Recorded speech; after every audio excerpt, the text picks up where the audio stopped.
আজকে আমাদের আলোচনা শিরডি সাই বাবা মন্দিরের সম্পদ নিয়ে।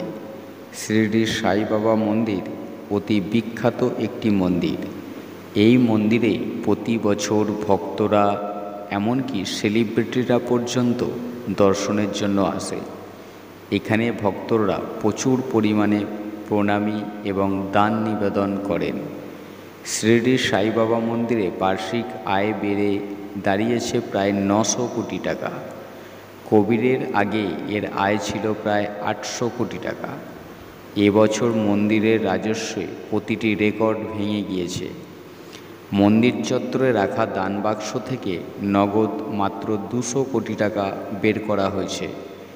এগুলি ছাড়াও সারা বছর অনলাইন মন্দিরে কিছু না কিছু দান পড়ে।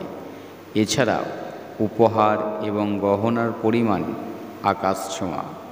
মন্দিরের ব্যাংকে প্রায় 2500 কোটি টাকা রয়েছে।